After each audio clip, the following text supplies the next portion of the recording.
the video that you see in the Unicorn Riot one. Those brave people who stood in front of that moving heavy machinery just to stop it, and they stopped it. I just have one quick question about the Unicorn Riot video.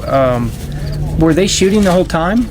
Well, they were on site the whole time, but see, a couple people wanted to wait for the media to get the girls going over the fence. Oh. And I didn't want that. And I know a couple agreed with me, and that's why we didn't wait for media to show up. This had to be something that was organic as possible. Yeah. This was an expression of... Yeah, security culture thing. I mean, you guys, that's the right decision, you know. Yeah. It made no sense to me to do that. Yeah. And that's why I said go. And then we looked around each other, should we go? Yeah, let's go. And it was just go.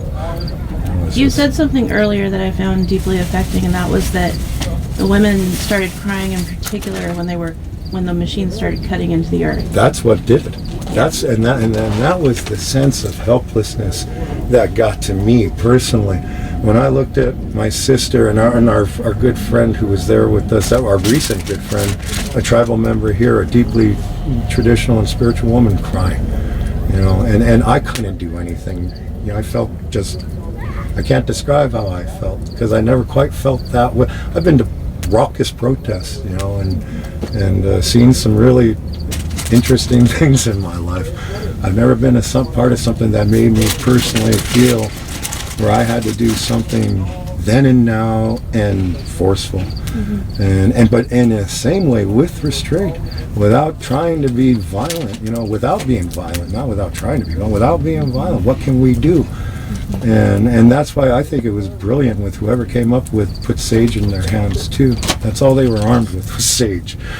And I think that's a beautiful thing.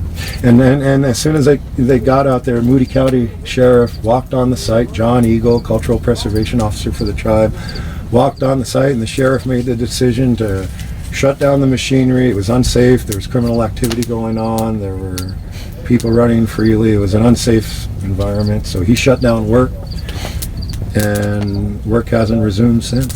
So defending yourselves against violence and being forcibly poisoned is a criminal act, huh? Right, self-defense. Yeah. Economic violence being visited upon us, and we're supposed to just take it.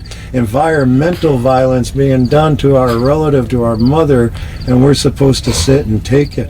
Our women weeping for our mother being ripped apart by their war machinery, and we're supposed to take it.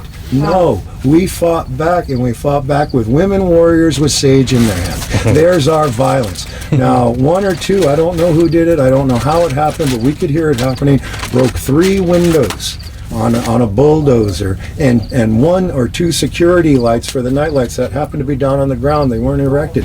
Those things got broken by our people in a desperate attempt to try and keep that machinery from resuming operation again.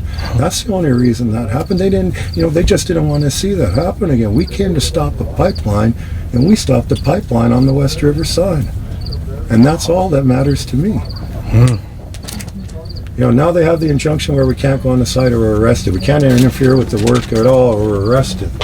And the hearing on that injunction is, I think it's the 2nd, is it? Or it got postponed. Yeah, it got postponed. And it's funny because the judge ordered the 2 sides to work things out. There is no working things out. There's 2 possible outcomes in this situation. Either the pipeline gets built or the pipeline doesn't get built. There's no middle ground to negotiate. None. Mm-hmm. You can't build half a pipeline.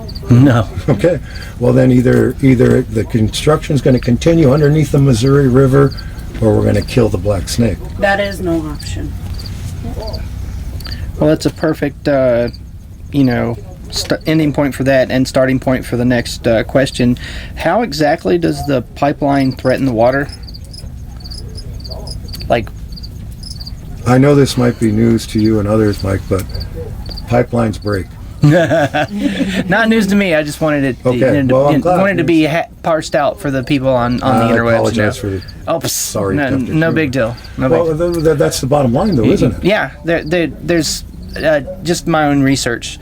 They leak all the time. Of course. You ask the people up in up in Alaska about the Valdez. These oil companies cut corners constantly. All they're doing is trying to, they're just trying to maximize profit for their shareholders. You know. Someone